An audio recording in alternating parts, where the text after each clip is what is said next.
सुधा मूर्ति की किताब के साथ मैं मनी मिश्रा ब्लॉग्स में आप सबका हार्दिक स्वागत करती हूँ।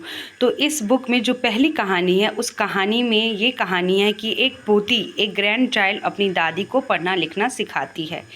तो ये कहानी मुझे मेरे बचपन में ले गई और उस बचपन में मुझे भी याद आ गई मेरी दादी। और क्यों याद आई है मैं बताती हूँ आपको।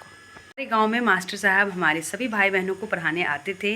वो हिंदी, इंग्लिश, मैथ, ये 3 सब्जेक्ट के अलावा जाते समय हमें जनरल नॉलेज की बहुत बातें बता के जाते थे कि प्रधानमंत्री कौन है, गांव का नाम क्या है, पोस्ट ऑफिस कहाँ है, ज़िला कहाँ है।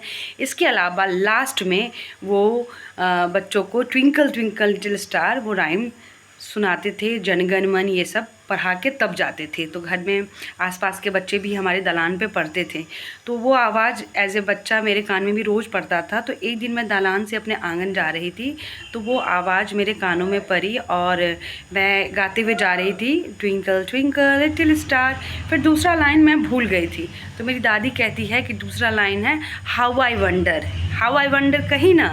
तो मेरी दादी को ये याद था।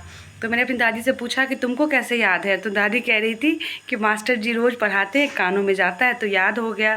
तो ये कहानी देख के मैं यही सोच रही थी कि मेरी दादी को इतने गीत नाद सब कुछ आता था। वो पढ़ी लिखी रही थी, फिर भी उनकी मेमोरी इतनी शार्प थी कि इतने बड़े बड़े जो हमारे मिथिला के गाने होते थे सब उसको याद रहता था।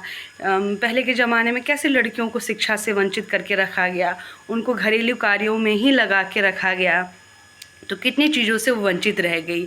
यदि आज लड़कियों को पढ़ाया जाता तो पहले की लड़कियां भी हमारी तरह उनको भी हर चीज़ का नॉलेज होता है। और सबसे बड़ी मतलब दिक्कत थी पहले ज़माने में ना कि डिपेंडेंसी बहुत थी। यदि बच्चे को बुखार हुआ है तो थर्मामीटर भी लगाना है तो कोई आसपास का लड़का आएगा, वही लगाएगा, वही बताएगा कि टेम्परेचर इतना है, दवाई देना है तो मेज़रमेंट क्या होगा। मतलब शिक्षा का इतना अभाव था पहले ज़माने में, जो नहीं होना चाहिए था। तो thank you so much for